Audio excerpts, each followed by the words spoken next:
Hello everyone, today we are going to discuss paper code BHIC 131 History of India from the earliest times up to circa 300 CE। आज हम इसके कुछ questions करने वाले हैं जो कि आपके दिसंबर एग्जाम के लिए इंपॉर्टेंट होने वाले हैं, तो वीडियो को पूरा देखें। अगर आपको गेस्ट पेपर परचेज करना चाहते हैं तो आप क्या करेंगे, गूगल में जाएंगे, ठीक है, वहाँ पे shop.hindustanknowledge.com, ठीक है, ये हमारी वेबसाइट है। आपको ऐसा इंटरफेस दिख जाएगा, ठीक है। यहाँ पे आपको सर्च कोड के ऑप्शन में आपका जो भी पेपर कोड होगा, जैसे अभी हम देखते हैं BHIC 131, यहाँ पे देखिए आपको इंग्लिश हिंदी दोनों ही मीडियम में क्या है गेस्ट पेपर अवेलेबल हो जाएंगे। जैसे आप क्लिक कर लेंगे यहाँ पे बाय नाउ का ऑप्शन दिखेगा, ठीक है, यहाँ से आप गेस्ट पेपर को परचेज कर सकते हैं। अगर आपको हमारी वेबसाइट से परचेज करने में कोई भी प्रॉब्लम आ रही है तो आप क्या करेंगे, आप सिंपली हमें व्हाट्सएप पे मैसेज कर देंगे, ठीक है, 9580023321, ये हमारा व्हाट्सएप नंबर है। आप इस पर हमें मैसेज कर सकते हैं और गेस्ट पेपर हम आपको परचेज करवा देंगे, ठीक है। अगर आप गेस्ट पेपर और ये वीडियो को पूरा अच्छे से कर लेते हैं तो आप अपने एग्जाम को आसानी से क्लियर कर लेंगे, ठीक है। अगर आपको आज की क्लास पसंद आती है तो वीडियो को लाइक करें और चैनल को सब्सक्राइब करना ना भूलें। तो चलिए शुरू करते हैं। So the first question for today's class is discuss economy and society of the Mauryan empire, यानी कि जो मौर्य एम्पायर था उसकी हमें इकोनॉमी और सोसाइटी कैसी थी वो बताना है, ठीक है। So the Mauryan empire that is from circa 322 to 185 BCE was one of the largest and most organized empires in ancient India, यानी कि जो आपका मौर्यन एम्पायर था वो आपका एक वन ऑफ द लार्जेस्ट और one of the most organised empire हुआ करता था आपका एंशियंट इंडिया का। Under rulers like Chandragupta Maurya, Bindusara and Ashoka, the empire developed a strong economic system and a well structured society, यानी कि जो आपके मौर्यन एम्पायर थे उसके रूलर्स कौन थे आपके, चंद्रगुप्त मौर्य जो कि आपके फाउंडर थे मौर्यन एम्पायर के, ठीक है, फिर उसके बाद Bindusara and then Ashoka. So what they do, they developed a strong economic system and a well structured society. Famous text Arthashastra by Kautilya and inscriptions of Ashoka give us important information about this period, यानी कि जो famous text है अर्थशास्त्र जो कि कौटिल्य के द्वारा लिखा गया है और जो अशोका के इंस्क्रिप्शंस हैं वो हमें क्या देते हैं, डिटेल्ड इन्फॉर्मेशन देते हैं, इंपॉर्टेंट इन्फॉर्मेशन देते हैं about this period. Now we will look what was the state of the economy of the Mauryan Empire. First is agriculture, the backbone of the economy. Agriculture क्या था आपका, main source था उस time पे income का। Most people were farmers, बहुत सारे जो लोग थे वो फार्मर्स थे। लैंड वॉज मेजर्ड, लैंड को मेजर किया जाता था, टैक्सेस को कलेक्ट किया जाता था और इरिगेशन को एनकरेज किया जाता था by the state. The government even built canals and maintained water storage system to support the farming. Government क्या करती थी, कैनाल्स वगैरह भी बिल्ड करती थी और वाटर स्टोरेज सिस्टम्स को मेंटेन करती थी ताकि वो फार्मिंग को सपोर्ट कर सकें। State control over resources, so the Mauryan economy was highly centralise, जो आपकी मौर्यन इकोनॉमी थी वो बहुत ही हाईली सेंट्रलाइज थी, बहुत सारी इंडस्ट्रीज को कंट्रोल करता था स्टेट। इंपॉर्टेंट रिसोर्सेज जैसे कि माइंस, फॉरेस्ट, सॉल्ट प्रोडक्शन, ये सारे क्या गवर्नमेंट के सुपरविजन के अंडर हुआ करते थे। State also manage trade routes, और ये रूल्स भी फिक्स करते थे for the weights and measures to ensure the fairness. Trade and commerce, the Mauryan empire had extensive internal and external trade, Mauryan empire का क्या था, बहुत एक्सटर्नल, ठीक है, एक्सटर्नल और इंटरनल ट्रेड हुआ करता था, बहुत ही ज़्यादा एक्सटेंसिव। रोड्स जैसे कि Uttarapath linked different regions and made travel easier, roads जैसे कि उत्तर पथ हुआ था, उन्होंने क्या किया था, जो ये डिफरेंट रोड्स थी ये अलग अलग रीजन्स को कनेक्ट करती थी और उसकी वजह से ट्रैवल ईजी होता था। So there was trade with central Asia, west Asia and even Greece, ट्रेड किस किस के साथ हुआ करता था मौर्यन एम्पायर का, सेंट्रल एशिया के साथ, वेस्ट एशिया के साथ और इवन ग्रीस के साथ भी। Goods included textiles, Ivory, spices, precious stones and metals. Ports and markets were supervised by special officers known as अध्यक्ष, यानी कि जो आपके पोर्ट्स और मार्केट्स थे उनको कौन सुपरवाइज करते थे, आपके स्पेशल ऑफिसर्स होते थे, उनको अध्यक्ष बोलते हैं। Taxation system, the Mauryans had a well organise tax system, Mauryans का क्या था, एक वेल ऑर्गेनाइज टैक्स सिस्टम हुआ करता था। फार्मर्स को क्या करना पड़ता था, यूजुअली 1/6 ऑफ देयर प्रोड्यूस पे करना पड़ता था एज टैक्स। टैक्स को कलेक्ट किया जाता था फ्रॉम ट्रेडर्स, आर्टिसंस और फॉरेस्टर्स से, ठीक है। So this revenue help maintain the army, इस रेवेन्यू की वजह से वो क्या कर पाते थे, अपनी आर्मी को मेंटेन कर पाते थे, एडमिनिस्ट्रेशन और वेलफेयर एक्टिविटीज को मेंटेन कर पाते थे। Society of the Mauryan empire, so what was the social structure, society followed the traditional varna system. वहाँ पे क्या होता था, सोसाइटी जो हमारे ट्रेडिशनल वर्ण सिस्टम है उसको फॉलो करती थी। दो मोबिलिटी एग्जिस्टेड, ब्राह्मण्स का क्या होता था, हाई स्टेटस होता था, but the state also respected other groups, जैसे कि फार्मर्स हो गए, ट्रेडर्स हो गए, आर्टिसंस हो गए और सोल्जर्स हो गए। विमेन के पास क्या थे, कुछ सर्टेन राइट्स हुआ करते थे, and they took part in economic and social activities though their position varied. Now we will talk about urban life. So cities जैसे कि पाटलिपुत्र हो गए, तक्षशिला हो गए, उज्जैन हो गए, ये बहुत ही लार्ज थे और वेल प्लान्ड हुआ करते थे। So they had markets, workshops, gardens, and strong fortifications. Urban areas were centers of trade, administration, and learning. People lived in houses made of wood or bricks, and streets were kept clean by appointed officials. यानी कि लोग क्या करते थे, जो लोग हुआ करते थे उस टाइम पे, वो जो घर होते थे उनके, वो वुड या फिर ब्रिक के बना होते करते थे, और स्ट्रीट्स एकदम क्लीन रहती थी, ठीक है, वहाँ पे ऑफिशियल्स को अपॉइंट किया जाता था। Religious environment, the Mauryan society was religiously diverse, यानी कि जो मौर्य की सोसाइटी थी, ठीक है, मौर्यन सोसाइटी थी, वो बहुत रिलीजियसली भी डाइवर्स थी। Hinduism, Buddhism, Jainism and local tribal beliefs को ऑल को एग्जिस्टेड, यानी कि ये सारे रिलीजन क्या होते थे, को एग्जिस्ट करते थे। अशोका's patronage of Buddhism led to the spread of peace, tolerance and non violence, यानी कि जो आपका अशोका का पेट्रोनेज है बुद्धिज्म का, उसकी वजह से क्या हुआ, पीस, टॉलरेंस और नॉन वायलेंस स्प्रेड हुई। His inscriptions encouraged moral values like truthfulness and kindness. Role of the state in the society, the Mauryan administration took strong measures to maintain the law and order, यानी कि जो मौर्यन का administration था उन्होंने strong measures लिए ताकि वो law और ऑर्डर को मेंटेन कर सकें। वेलफेयर एक्टिविटीज जैसे कि building rest houses, planting trees, digging wells, they were common specially under Ashoka. In summary, we can say that the Mauryan Empire had a rich and organized economy that was supported by agriculture, trade and state control. यानी कि जो आपकी Mauryan empire की economy थी, ठीक है, वो बहुत रिच और ऑर्गेनाइज थी, जिसको कि सपोर्ट किया जाता था एग्रीकल्चर, ट्रेड और स्टेट कंट्रोल से। उनकी सोसाइटी भी बहुत डाइवर्स हुआ करती थी, urbanised and guided by strong administrative and moral principles. ठीक है, तो यहाँ पे आपका पहला क्वेश्चन कंप्लीट हो गया। अब हम नेक्स्ट क्वेश्चन की ओर चलेंगे। अगर आपने अभी तक चैनल को सब्सक्राइब नहीं किया तो चैनल को सब्सक्राइब कर लें, साथ ही में हमारे टेलीग्राम ग्रुप में भी ज्वाइन कर लीजिएगा, जिसका कि लिंक आपको डिस्क्रिप्शन बॉक्स में दिया गया है। ठीक है, वहाँ पे क्या आपको सारी क्लासेस की अपडेट मिलती रहेंगी।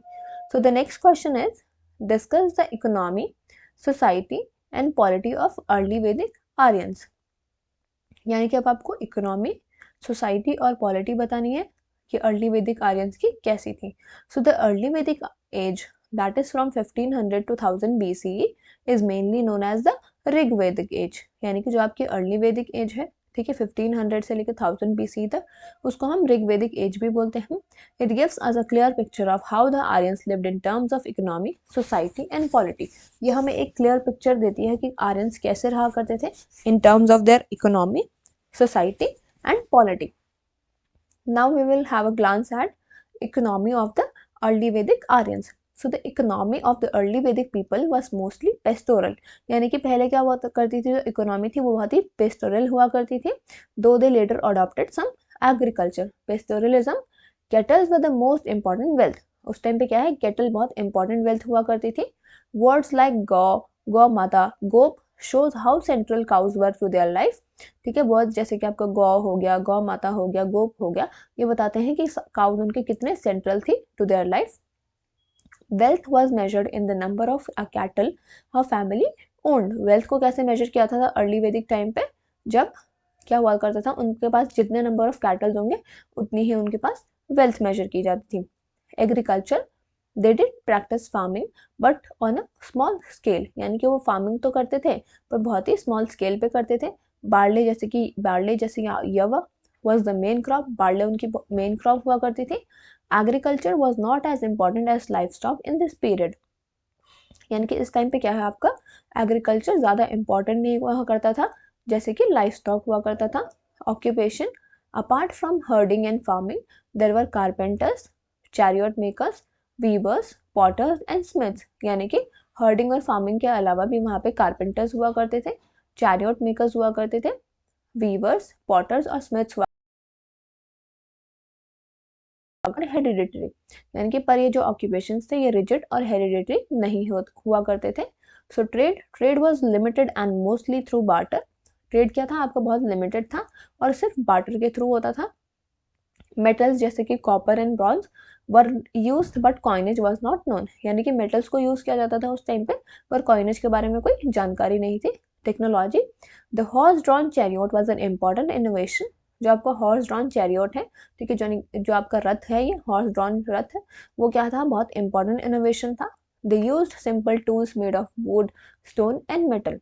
Now we will look at the society of early Vedic Aryans. So early Vedic Aryan society was simple, tribal and mostly egalitarian. ठीक है, family, the joint family was common and the father was the head. The family was the basic unit of the society. यानी कि early वैदिक society में क्या हुआ करता था, जॉइंट फैमिली एक कॉमन हुआ करती थी, फादर उनके हेड हुआ करते थे, ठीक है, फैमिली के हेड फादर हुआ करते थे। फैमिली क्या थी आपके, बेसिक यूनिट हुआ करती थी सोसाइटी की। Position of the women, women enjoyed a respectable position, women की एक रिस्पेक्टेबल पोजीशन हुआ करती थी। They took part in religious rituals, composed hymns and attended assemblies. Practice जैसे कि चाइल्ड मैरिज, सती और purdah was not present at that time. Social structure, society was divided into varnas, that is brahmana, kshatriya, वैश्य, शूद्र, but this division was not rigid, यानी कि society क्या थी, वर्ण पे तो बेस्ड थी, पर ये डिविजन रिजिड नहीं था। It was based more on occupation than birth. Food and drink, the people ate barley, dairy products and meat. Som and Sura were common drinks used in rituals and celebrations. यानी कि लोग क्या है, barley और dairy products और meet को खाया करते थे।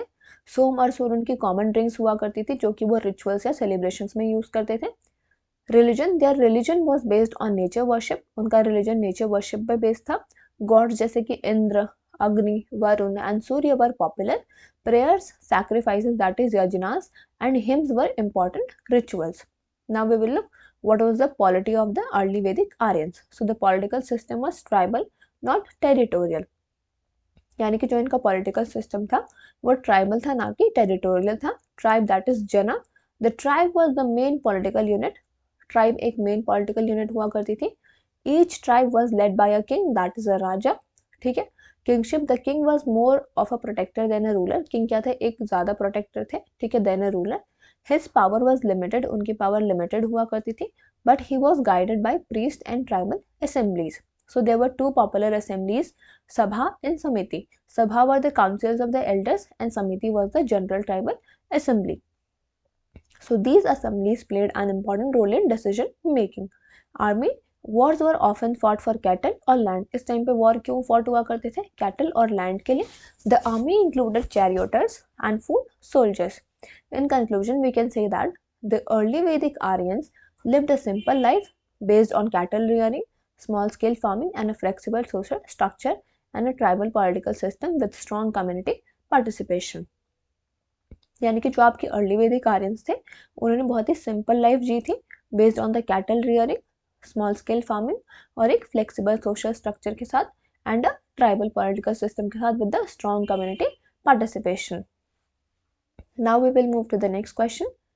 Examine the origin and the development of Jainism in early India. यानी कि आपको क्या बताना है, डेवलपमेंट और ओरिजिन कैसे हुआ था जैनिज्म का अर्ली इंडिया में, ठीक है. Jainism is one of the oldest religion of India. Jainism आपका one of the oldest religion है इंडिया का. It began as a reform movement, ये एक रिफॉर्म मूवमेंट की तरह बिगैन हुआ था.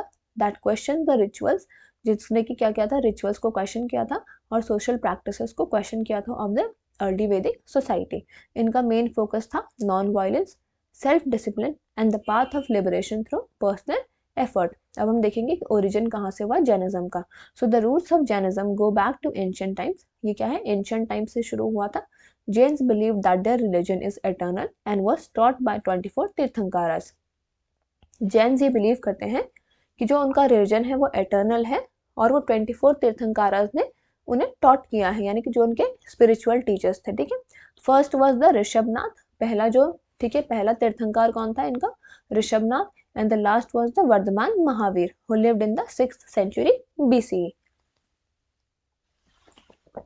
Historically, Jainism became more organized and visible during the time of Mahavir. यानी कि जैनिज्म कब ज़्यादा ऑर्गेनाइज्ड और विजिबल हुआ, जब महावीर का टाइम आया। ठीक है, वर्धमान महावीर उनके लास्ट तीर्थंकर थे जब। He was born in a Kshatriya clan in Bihar and belonged to Vajji Confederacy। यानी कि महावीर आपके एक क्षत्रिय क्लैन में बॉर्न हुए थे, ठीक है, इन बिहार, और वो वज्जी कॉन्फेडरेसी से बिलोंग करते थे। एट द एज ऑफ 30, यानी कि 30 की एज में उन्होंने क्या कर दिया था, अपने घर को छोड़ दिया था in search of the spiritual truth. After 12 years of hard penance and meditation, यानी कि 12 साल के बाद उनको क्या हुआ, he attained kevala jnana, that is complete knowledge. Mahavira then spent the rest of his life spreading his teaching. Mahavira ने उसके बाद क्या किया, अपनी जितने भी उनकी रेस्ट ऑफ लाइफ थी उसको टीचिंग स्प्रेड करने में लगा दिया। Now we will look what are the teachings of Jainism. So Mahavira emphasised a simple and ethical life. His main teaching includes, यानी कि जो महावीरा थे उन्होंने एम्फसाइज किया एक सिंपल और एथिकल लाइफ में। उनकी मेन टीचिंग्स थी आपकी अहिंसा, that is non violence. So the central idea of Jainism क्या था, non violence. It means not harming any living being, even insect and small creatures. यानी कि नॉन वायलेंस यहाँ पे इसका मतलब ये था कि वो किसी को भी हार्म नहीं करेंगे, कोई भी लिविंग बीइंग, चाहे वो इंसेक्ट हो या फिर बहुत ही स्मॉल क्रिएचर्स हो। Aparigraha, that is non possession. People should avoid too much attachment to wealth और मटेरियल थिंग्स। यानी कि लोगों को क्या करना चाहिए, ज़्यादा से अवॉइड करना चाहिए अटैचमेंट को, ठीक है, और वेल्थ को अवॉइड करना चाहिए, और material things. Satya, that is truthfulness, और asteya, that is non stealing. One must always speak the truth and never steal. यानी कि सबको सच बोलना चाहिए और चोरी नहीं करनी चाहिए। Brahmacharya, that is chastity, that is practising self control. So according to Jainism, the soul can achieve liberation, that is moksha, by following all these principles, controlling desires and living a disciplined life। यानी कि Jainism के accord हमारी soul कब liberation achieve कर सकती है, यानी कि कब हमें हमारी सोल को मोक्ष मिल सकता है, जब हम इन प्रिंसिपल्स को फॉलो करेंगे, जैसे कि आपका है अहिंसा, अपरिग्रह, सत्य, अस्तेय, ब्रह्मचार्य, ठीक है, controlling our desires and living a disciplined life. Now we will look development of Jainism. After Mahavira's passing, Jainism spread widely in eastern India. यानी कि जब महावीरा पास हो गए थे उसके बाद क्या हुआ, जैनिज्म आपका वाइडली स्प्रेड हुआ इन eastern India.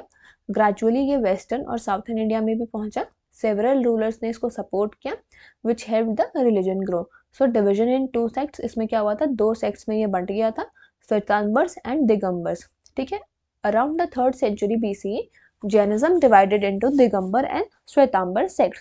Digambar believed monks should not wear clothes. Shwetambars allowed simple white clothing.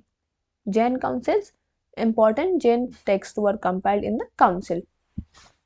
यानी कि जो आपके जैन काउंसिल्स हुए थे उनमें आपके जो भी इंपॉर्टेंट टेक्स्ट थे, ठीक है, जैन से रिलेटेड, उनको कंपाइल किया गया था। पहला काउंसिल आपका पाटलिपुत्र में हुआ था, उसके बाद वल्लभी में, where the Agamas were finalise, यानी कि जहाँ पे आपके जो स्क्रिप्चर्स थे जैनास के उनको फाइनलाइज किया गया था। Spread to south India, Jain monks travel to Karnataka and Tamil Nadu, where Jainism received royal support and produce rich literature and art. यानी कि जैन के मॉन्क्स कहाँ कहाँ ट्रैवल किए, कर्नाटक और तमिलनाडु में, जहाँ पे कि जैनिज्म को रॉयल सपोर्ट मिला और उन्होंने रिच लिटरेचर और आर्ट को प्रोड्यूस किया। In conclusion we can say that Jainism emerged as a powerful religious and philosophical movement in early India. Its stress on non-violence, truth, and self-discipline influenced Indian society deeply. Even today, Jainism continues to inspire people through its message of peace, compassion, and simple living. यानी कि आज तक भी जो Jainism है वो inspire करता है लोगों को through its message of peace, compassion, and simple living. Now we will move to the next question. Write a note on Alexander's invasion. What were its long-term impacts? ठीक है, Alexander invasions of India took place around 326 BCE. Alexander के invasion कब हुए थे India में, 326 BCE में। After conquering Persia, Egypt and Central Asia, यानी कि पर्शिया, इजिप्ट और सेंट्रल एशिया को कॉन्कर करने के बाद अलेक्जेंडर द ग्रेट क्या हुआ, इंडिया की तरफ आए, and with the dream of reaching the end of the world. Eight that time north western India was divided into many small kingdoms. उस टाइम पे क्या था, जो हमारा नॉर्थ वेस्टर्न इंडिया था वो बहुत सारे स्मॉल किंगडम्स में डिवाइड हुआ था। The most important among them was the kingdom of Porus on the banks of the river Hydaspes, that is Jhelum. उनमें से जो सबसे इम्पोर्टेंट किंगडम हुआ करता था वो था आपका पोरस का kingdom on the banks of the river Hydaspes, that is the Jhelum. So Alexander crossed the treacherous Khyber pass and first fought with many small rulers. Alexander ने क्या किया, आपका खैबर पास को क्रॉस किया और पहले उन्होंने बहुत सारे स्मॉल रूलर्स के साथ बैटल फॉट की. So most of them surrendered, बहुत सारों ने सरेंडर कर दिया था, but Porus refuse to bow down. So this led to the famous battle of Hydaspes. Although Alexander defeated Porus, he was impressed by his bravery and allowed him to rule his kingdom again. यानी कि जो आपका ये battle of हाइडसपास हुआ था ये Alexander और porous के बीच में हुआ था. इसमें अलेक्जेंडर ने पोरस को हरा तो दिया था, बट वो इम्प्रेस हुए थे उनकी ब्रेवरी से और उन्होंने क्या किया, उनको अलाउ किया ताकि वो अपने किंगडम को फिर से रूल कर सकें. So after this battle Alexander wanted to move further east towards the powerful Nanda Empire of the Magad, but his tired soldiers refused to continue because they had been fighting for many years and feared the strong Indian armies and elephant. यानी कि Alexander क्या चाहते थे, वो चाहते थे कि further east की तरफ मूव करें, ठीक है, जहाँ पे आपका नंदा एम्पायर था मगध में. बट उनकी आर्मी क्या थी, बहुत ही ज़्यादा थक गई थी. उनकी आर्मी ने उनको रिफ्यूज़ कर दिया कि अब वो नहीं जाएंगे क्योंकि वो बहुत सालों से क्या है बैटल ही लड़ रहे थे. So Alexander then decided to return. तो अलेक्जेंडर ने क्या सोचा है कि उनको रिटर्न कर, उनको चले जाना चाहिए वापस. So on his way back he appointed Greek officers to govern the territories he had conquered. यानी कि तो जब वो वापस जा रहे थे तो फिर उन्होंने क्या किया, ग्रीक ऑफिसर्स को अपॉइंट किया, ठीक है, जहाँ जहाँ पे उन्होंने टेरिटरीज को कंकर किया था. So unfortunately he fell ill and died in 323 BCE at Babylon. यानी कि वो क्या हुआ, वो बीमार पड़ गए थे और 323 BCE में he died in Babylon. So long term impacts of Alexander's invasion, that is opening of the trade routes. Alexander के इन्वेजन ने क्या किया, आपके नए ट्रेड और कल्चरल रूट्स को, ठीक है, क्रिएट किया between India and the Greek world. So ये जो रूट्स थे आपके, इन्होंने क्या किया, ट्रेड को इंक्रीज किया इन आइटम्स जैसे कि spices, silk, cotton, wine and metals. So this exchange continued for centuries. जो आपका एक्सचेंज था ये सेंचुरीज तक चलता रहा. Spread of Greek culture. The contact between Greeks and Indians led to an exchange of ideas in art, architecture, astronomy and medicine. यानी कि जो कॉन्टैक्ट था ग्रीक्स और इंडियंस के बीच में, उसकी वजह से क्या हुआ, एक्सचेंज हुआ आइडियाज़ में जैसे कि आर्ट, आर्किटेक्चर, एस्ट्रोनॉमी और मेडिसिन में.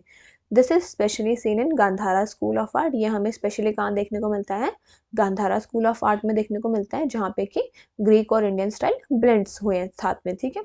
Images of Buddha with realistic human features were influenced by the Greek art. यानी कि जो आपका गांधारा स्कूल ऑफ आर्ट है वहाँ पे जो बुद्धा की इमेजेस हमें देखने को मिलती है, ठीक है, with the realistic human features, वो आपके कहाँ से इन्फ्लुएंस हुए हैं, ग्रीक आर्ट से इन्फ्लुएंस हुए हैं. Political impact.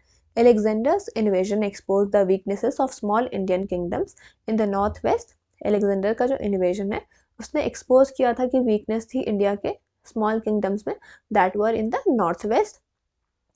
It showed that India needed strong central authority. इसने ये शो किया कि इंडिया को क्या है, एक स्ट्रॉन्ग सेंट्रल अथॉरिटी की ज़रूरत है. So this indirectly help Chandragupta Maurya to rise power. इसकी वजह से क्या हुआ, चंद्रगुप्त मौर्य पावर में आए. With the help of Chanakya he defeated the Greek governors left behind by Alexander and founded the Maurya empire, the first great empire of India. ठीक है, चाणक्य की हेल्प से क्या किया, चंद्रगुप्त मौर्य ने सारे ग्रीक गवर्नर्स को, ठीक है, डिफीट कर दिया, ठीक है, और उन्होंने मौर्य एम्पायर का फाउंडेशन डाला जो कि आपका पहला ग्रेट एम्पायर था इंडिया का. Growth of Indo Greek kingdoms. After Alexander's death his generals divided his empire. यानी कि जब अलेक्जेंडर की डेथ हो गई थी उसके बाद उनके जनरल्स ने क्या किया, अपने उनके एम्पायर को डिवाइड कर दिया. Some established Indo Greek kingdoms in the north west India. This Indo Greeks rule for nearly 200 years, influencing Indian coins, arts and culture. Development of maps and geography. Greek historians and geographers who accompanied Alexander wrote detailed accounts of India. यानी कि जो आपके Greek historians और geographers थे जिन्होंने कि Alexander को accompany किया था, उन्होंने क्या किया, एक डिटेल्ड अकाउंट्स लिखे हैं इंडिया के बारे में. These were among the earliest description of the Indian subcontinent known to the Western world. In conclusion, we can say that although Alexander's invasions of India was brief, its impacts were long lasting. यानी कि Alexander का जो invasion था India पे वो बहुत ही brief था, बहुत ही ब्रीफ पीरियड के लिए था, बट उसका जो इम्पैक्ट था वो बहुत लॉन्ग लास्टिंग रहा। इसकी वजह से क्या हुआ, जो it open India to the western world, India क्या है, ओपन हो गई थी वेस्टर्न वर्ल्ड के लिए।